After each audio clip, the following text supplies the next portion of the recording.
maintenant de la négociation. Point très important, évidemment, on va en parler au sens assez large et on va commencer par un petit rappel d'un basique qui est l'organisation d'un rendez-vous commercial.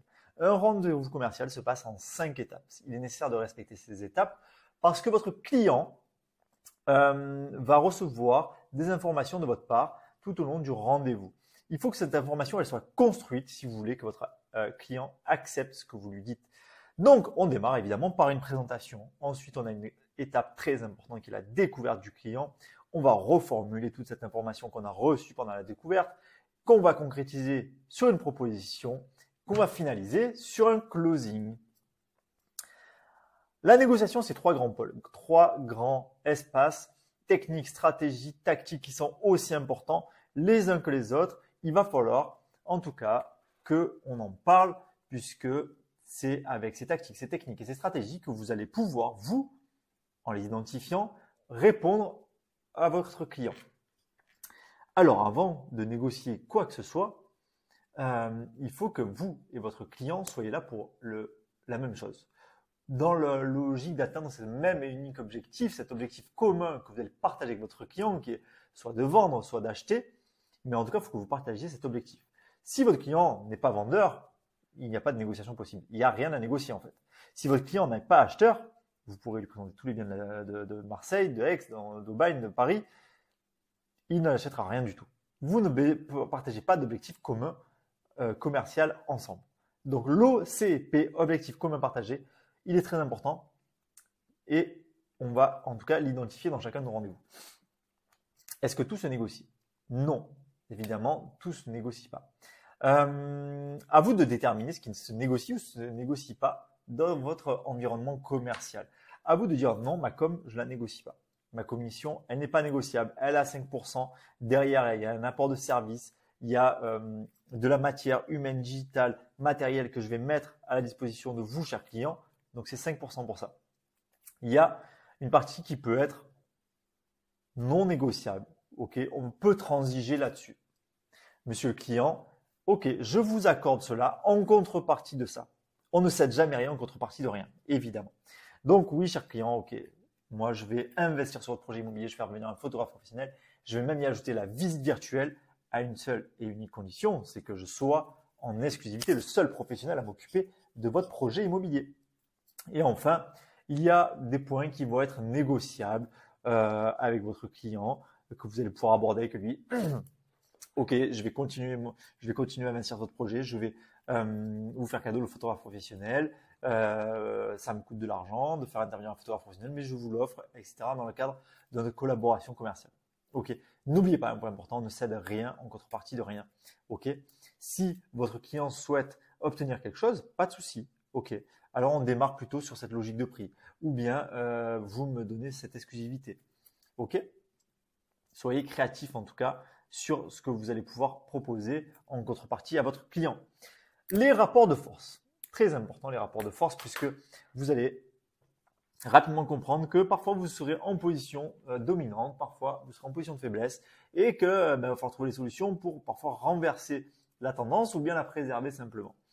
D'abord, on a le rapport favorable, très intéressant puisque c'est celui qui nous permet d'imposer notre stratégie. Ok, on va rester vigilant vis-à-vis du comportement adverse parce que le comportement adverse, ou du moins le client, va souhaiter récupérer la force, soit par la force, soit de manière un peu dolosive. Donc, on va faire très attention à trouver cet équilibre dans notre relation avec notre client. Ensuite, on a le rapport défavorable. Effectivement, quand on a un rapport nous défavorable, on va chercher toutes les techniques de négociation possibles pour renverser et reprendre la position de force. Enfin, on a l'objectif, enfin la situation où on est dans une situation équilibrée. Si vous êtes dans une situation équilibrée, on va rester vigilant quand même, ok, parce que le client à tout moment va vouloir récupérer cette position dominante et du coup, ça va être ensuite compliqué d'imposer votre stratégie. Mais ce qui est intéressant là, c'est que vous rappellerez à votre client le pourquoi vous travaillez ensemble. On pensera à ce fameux OCP, objectif commun partagé, pour dire à monsieur le client, on a tout intérêt à rester dans une relation équilibrée. Ok, identifier les forces en présence. C'est très important à mon sens de capter qui sont vos interlocuteurs? Monsieur, madame, est-ce que monsieur prend la décision? Est-ce que madame prend la décision? Est-ce qu'ils prennent la décision ensemble? Est-ce que ils connaissent le marché? Comment vous connaissez le marché? Qui est-ce qui a donné des informations de prix au bien que vous êtes en train de visiter? Est-ce que c'est monsieur qui a été cherché sur Internet? Est-ce que c'est la tante de l'oncle, du cousin voilà, qui a été lui inventer un prix? Bref, c'est des informations qu'on va les percevoir, qu'on va les capter du moins pendant la période de découverte qui vont être essentielles pour la suite du rendez-vous. Donc votre connaissance du marché, elle est essentielle.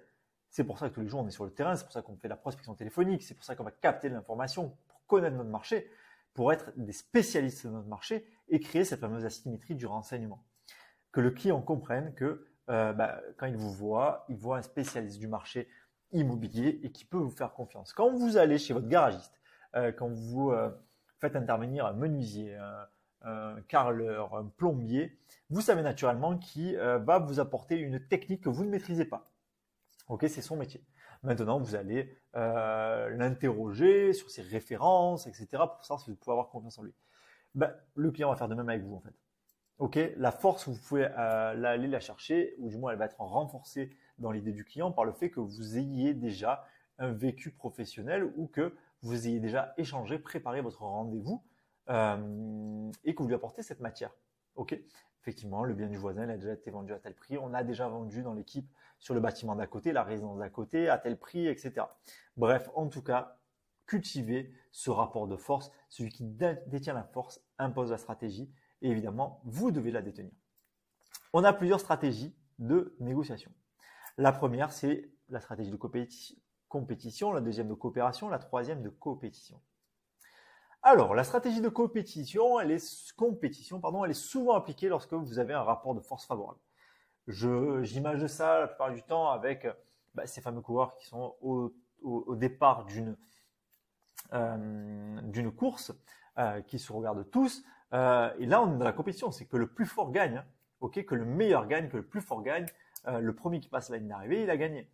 Ok, donc on est dans de la défiance. On a la partie adverse qui impose aussi cette compétition. C'est le premier qui arrive qui a gagné, etc. Donc, la plupart du temps, dans le commerce, la compétition, c'est pas ce qu'il y a de plus sain. Ça finit souvent sur des manœuvres dolosives. Ça entretient des rapports de force qui vont être déséquilibrés. On est sur une vision très court terme. On ne cultive pas du tout de climat de confiance. C'est pas l'approche, en tout cas, que nous, on va privilégier dans notre métier. On a ensuite une approche qui est complètement à l'opposé de l'approche de compétition, c'est l'approche de coopération. Elle est souvent appliquée lorsqu'il y a un objectif commun partagé qui est clair. On est là, on fait équipe ensemble, on a un seul et même objectif qui est de vendre votre bien au meilleur prix le plus vite possible. Après, vous aurez un projet d'achat, je vais faire de même avec vous, je vous vendrai un bien immobilier qui correspondra parfaitement à vos besoins, au meilleur prix, etc. Voilà. Donc, on est dans une vision très long terme. On a là un maintien de rapport de confiance qui est établi, donc ça c'est super. Il n'y a pas du tout de manœuvre dolosive.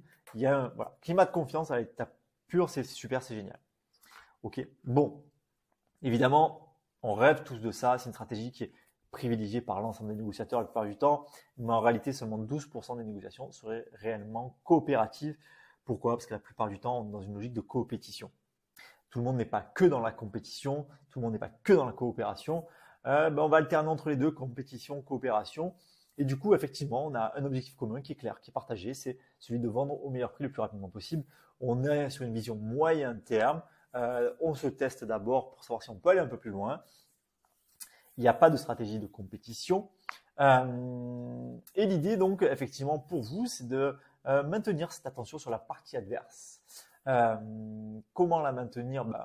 En rappelant l'objectif commun partagé lorsqu'on potentiellement penserait que notre client en face de nous est en train de partir sur une logique de compétition, ok, et qu'il a perdu cette logique de coopération. Donc, on va faire l'alternance entre compétition et coopération. On va être vigilant. C'est un concept qui a été lancé dans les années 90, qui est, à mon avis, exactement ce qu'on vit au quotidien sur le terrain. On va parler de la tactique en point par point.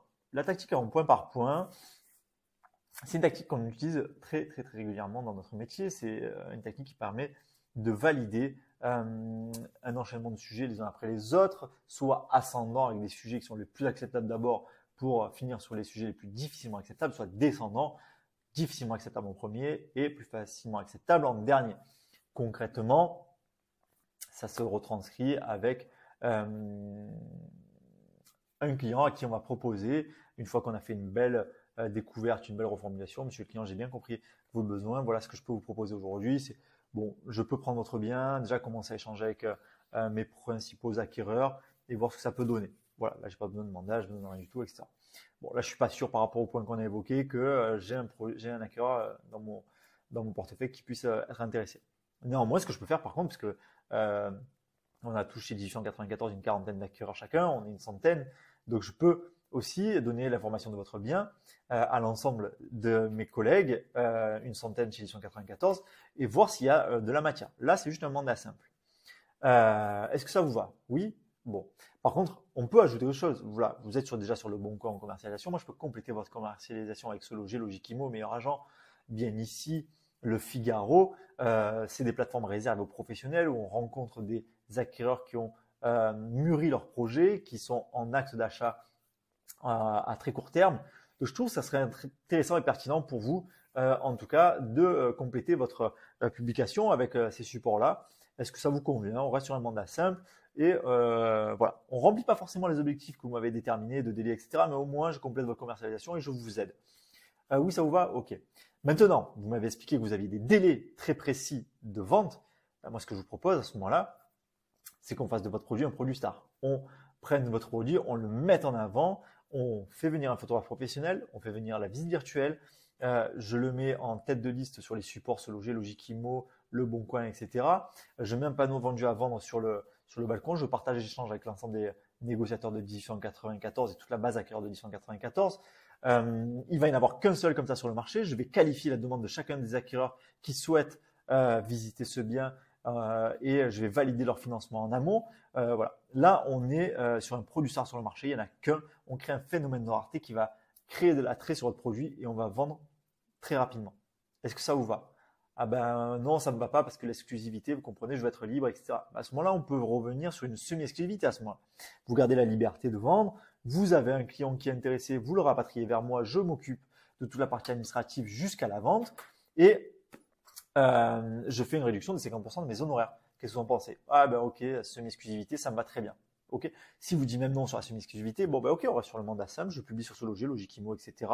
Moi, ce que je vous propose à la rigueur, ne vous embêtez plus à publier sur Le Bon Coin, je vais publier sur Le Bon Coin. Si vous enlevez du Bon Coin, moi, ce que je vous propose, c'est que je fais venir un photographe professionnel.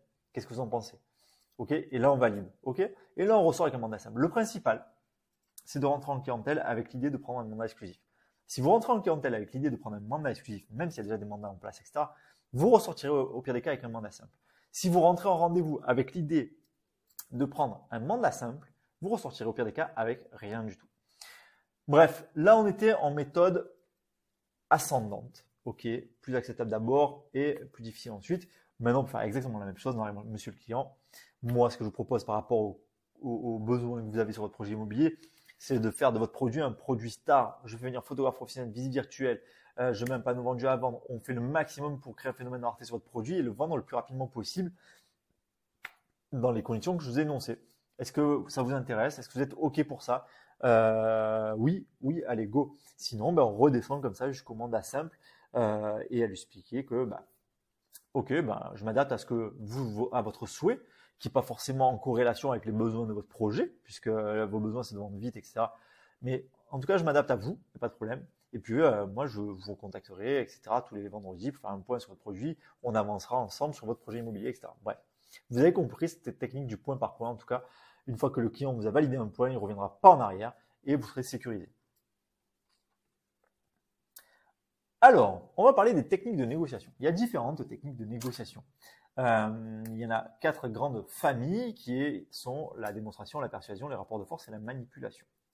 Alors, la technique de démonstration, c'est une technique qui est simple, qui est factuelle, qui est basique. On fait que rapporter des faits, rien de plus. Donc, effectivement, c'est la plus éthique puisqu'elle démontre de manière factuelle que la proposition faite est la plus favorable. Pour ça, on a l'information directe, l'avis de valeur d'un bien. Ok, on va avoir l'information directe au travers d'un prescripteur qui a confirmé effectivement notre information ou qui a validé l'information, qui valide une information voilà, qui est un tiers de confiance. En tout cas, on a la comparaison ou le bilan actif-passif qui fait une comparaison avant-après le projet ou bien avant-après l'intervention d'une solution, d'une proposition. Aujourd'hui, vous n'avez pas vendu, ça fait 6 mois que vous avez mis en vente, vous avez pris une photo vous-même, vous n'arrivez pas à faire vos visites acquéreurs la journée, vous ne répondez même pas au téléphone à vos acquéreurs. Demain, moi, ce que je vais faire en tant que professionnel de l'immobilier, puisque c'est mon métier, je vais répondre aux acquéreurs, je vais faire des visites au moment les plus propices, c'est-à-dire pas le soir à 19h, parce que là, on a un bel ensoleillement plutôt le matin parce qu'on est exposé est. Je vais faire les visites plutôt en fin de matinée, etc., etc. OK? Donc, on va avoir une efficacité commerciale qui va être complètement différente de celle de notre client. Mais pourquoi? Parce qu'on a été capté cette information pendant la découverte. Attention, je le rappelle, l'étape de découverte, elle est vraiment très importante. Bilan actif passif, ça va être plutôt sur des chiffres. Et enfin, on a le marteau et l'enclume. Donc, on va borner une situation en présentant les situations les plus extrêmes. Ça peut être intéressant, ça, lorsqu'on est en présentation de prix, monsieur le client, vous voulez vendre à 320 000 euros. Demain, je vous présente une offre à 280. Vous acceptez ou pas? Là, demain, j'ai un acquéreur qui vient, il vous signe une offre à 280, il achète. Vous signez ou pas? 280, c'est un peu trop bas. À 295, à la rigueur, oui. Ok. Bon, pourquoi on va démarrer à 320 alors? Démarrons à 299 de manière à pouvoir capter cet acquéreur qui va venir faire une offre à 295 ou même faire une offre à 299. Et là, on va remplir votre objectif de vente en termes de délai et on aura vendu au meilleur prix qui est celui du marché. Ok, je reviens d'ailleurs sur l'information directe, peut-être un avis de valeur que j'ai réalisé en préparation de mon rendez-vous. Voilà la première famille technique qui est la démonstration. La deuxième famille, c'est la persuasion. Là, on consiste à créer une relation privilégiée avec la partie adverse afin de convaincre du bien fondé de ses propositions. Alors, on a la séduction, pas au sens où on pourrait l'entendre, mais susciter l'envie de maintenir la relation par un loisir commun. Ok, donc quand je rentre chez mon client, je fais le tour de l'appartement, je regarde ses cadres, je vois qu'il y a une planche de surf posée dans le coin du mur, mais vous faites du surf, mais vous surfez où? Et moi aussi, j'adore le surf, j'adore le sud-ouest, j'y vais chaque année, etc. Voilà, vous avez un loisir commun et là, vous allez passer pendant votre heure de rendez-vous peut-être 3/4 d'heure à parler de ces sujets-là parce qu'évidemment, vous n'allez pas passer 1 heure à parler du projet immobilier ou des points techniques qui composent le bien immobilier de votre client parce que sinon, vous allez l'ennuyer et vous n'aurez surtout pas créé de lien avec lui. Ok, créer du lien avec vos clients par ces techniques-là de persuasion, de séduction, d'influence, la reconnaissance d'une appartenance commune à une religion, association. Alors, attention, le faire de manière modérée, je pense, à mon sens. Vous, en tout cas, devez prendre en considération la religion de vos clients peut-être et comment vous devez réagir par rapport à ça. Très simplement en prenant en compte les contraintes que le client peut supporter par rapport à cette religion. Peut-être que vous n'allez pas organiser de visite le samedi, peut-être pas le dimanche, peut-être pas le vendredi après-midi, en fonction des contraintes qu'il peut avoir au travers de sa religion. Donc, donnez la considération à votre client et ça va avoir certainement un impact très positif puisque donner la considération à nos clients, c'est notre métier. Et il vous sera reconnaissant pour ça. On a l'art de l'éloquence, la déduction, l'induction, la rhétorique au sens large. Ça, c'est quelque chose qui est important aussi. Je vous laisserai aller vous cultiver là-dessus. Il y a des sources énormes sur Internet. Ensuite, on a l'écoute active. Donc, mettre des mots sur les émotions afin de générer plus d'empathie. Ok, monsieur le client, je comprends que vous ayez pu être en colère de vos expériences passées ou que vous serez beaucoup plus heureux dans votre futur projet immobilier. Je l'entends maintenant pour arriver pour profiter de ce moment heureux, cette joie, il va falloir passer par ces étapes-là. Et enfin, on a l'humour. Allez-y sur l'humour. Un client, on va le voir après, qui est en disque rayé, qui est dans l'agressivité, etc. Basculez sur l'humour. Ok, forcément, ça va déverrouiller des situations parfois très compliquées. Usez-en, modérément aussi, mais n'hésitez pas à y aller. Ok. Il faut aussi que vous compreniez que si vous arrivez vous-même énervé, pas souriant chez un client, la seule chose que ça va lui renvoyer, c'est que lui ou que ça va inspirer chez le client, en tout cas, c'est qu'on n'est pas dans un moment de joie, de détente et qu'il ne va pas forcément se livrer à vous. Que si vous êtes déjà souriant, que vous êtes agréable, Quand vous êtes dans de l'humour, ça va tout de suite désamorcer la situation. Ça va la rendre plus légère. Le client va se livrer à vous. Il va être plus en confiance. Technique de rapport de force qui consiste, celle-ci, à contraindre ou à modifier le comportement de la partie adverse afin qu'elle accepte notre proposition.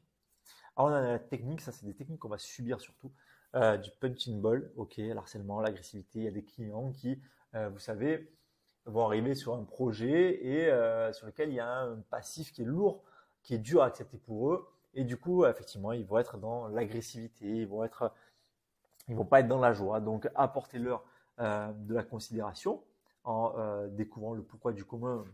Ils sont dans ces situations-là. Le pourquoi du comment, pardon. Ils sont dans ces situations-là et répondez-leur avec des techniques de négociation qui vont permettre de désamorcer cette situation aussi. Le disque rayé, le client qui va à tout prix connaître votre commission. Monsieur le client, ma commission, vous ne la connaîtrez pas. C'est pas le sujet pour l'instant. D'abord, je vais étudier vos besoins, savoir si je vous fais visiter cet appartement ou pas. Ok, l'intimidation, faire peur de manière subtile sur les conséquences de la décision, le refus de négocier, la logique du bon et du méchant. Ça, vous pouvez l'avoir quand vous allez arriver chez un couple. Monsieur joue le gentil, madame la méchante, ou madame la méchante, madame la gentille, monsieur le méchant.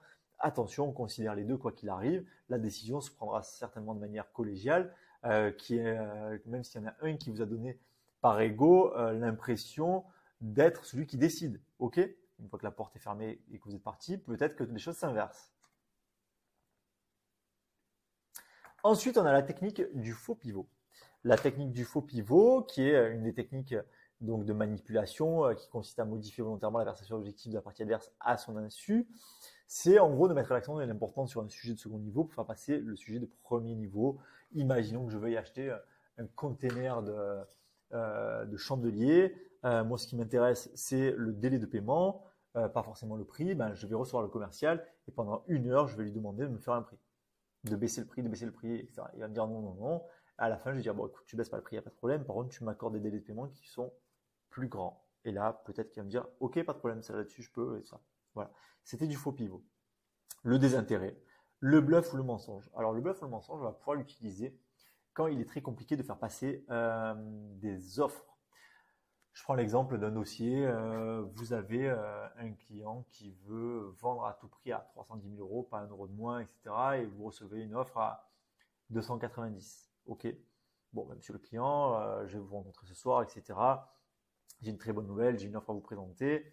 On va chez le client, on rappelle l'historique, on explique un peu les qualités et les défauts du bien, voilà, pour dire que notre client a tout pris en considération. On a validé financièrement notre client. Voilà. Et cette offre, monsieur le client, elle a 280 000 €. Ah, 280 000 €, c'est trop bas, etc. Moins de 310. Bon, si j'arrive à le faire remonter, parce que je pense que je pourrais réussir à le faire remonter à 290 000 €. Est-ce que vous seriez OK? À 290 000 €, ça s'entend. Bon, je le tente ou pas? Oui, bon, allez, tentez-le. Allez, OK, vous sortez 10 minutes, vous avez déjà l'offre à 290 000 €, vous rentrez, monsieur le client, très bonne nouvelle, j'ai une offre à 290 000 €. OK. Même au pire des cas, le client peut-être va vous dire non, alors on la remonte à 295 000 €. Moi, 295 000 €, c'est mon dernier. Moi, on est passé de 310 à 295. Et dans la psychologie du client, on n'est pas passé de 310 à 295, on est passé de 280 à 295 ou 290. Ça dépend de ce que vous avez réussi à faire accepter à votre client. Donc ça, c'est très important parce que psychologiquement, votre client, il pense avoir tiré l'avantage sur l'autre. Et c'est ce qu'on va essayer de faire en permanence. Laissez penser au client qu'il a tiré un avantage sur l'autre. OK? Que ce soit l'acquéreur sur le vendeur sur l'acquéreur, de manière à ce que il soit dans l'acceptation du projet immobilier. La démoralisation, faire perdre confiance à la partie adverse. Bon, voilà. C'est des techniques que vous allez utiliser, en tout cas, qui vont s'entremêler. Ce qui est compliqué dans notre métier, puisqu'on fait un métier qui est, techniquement parlant, des plus compliqués sur le marché, c'est de pouvoir, nous, professionnels de l'immobilier, professionnels de la négociation, détecter les techniques de négociation de nos clients. Parce que nos clients vont utiliser des techniques de négociation sans le savoir. Okay, quand vous êtes face à un professionnel de la négociation, bon, on est au courant, il y a un jeu d'échecs devant nous, on bouge nos pions, etc. On répond à la stratégie de l'autre, etc. Là, vous êtes face à potentiellement un client vendeur représenté par monsieur, madame, un client acquéreur représenté par monsieur, madame, et vous. Okay, plus leur environnement personnel, familial, amical qui va potentiellement aussi pouvoir intervenir dans ce projet. Donc, on fait un métier très compliqué. On n'a pas de négociateur professionnel en face de nous. Ça va être des clients qui vont pouvoir partir dans tous les sens et à nous de pouvoir capter ces négociations et de comprendre ces techniques de négociation et de pouvoir comprendre comment y répondre parce qu'on a su les lire au bon moment. OK? Donc, très, très important, en tout cas, de prendre ces points-là en considération puisque du coup, c'est comme ça que vous allez pouvoir convertir vos projets immobiliers. Donc, pour continuer, moi, ce que je vous propose, je vais vous mettre le lien de ces vidéos juste en dessous. Vendez-moi ce stylo. Donc, on détaille cette logique commerciale qu'on vit depuis des décennies. Vous arrivez en rendez-vous de recrutement, etc. On vous dit, bah, allez, dites-moi comment vous vendez ce stylo, etc. Bref, on s'en fout en soi.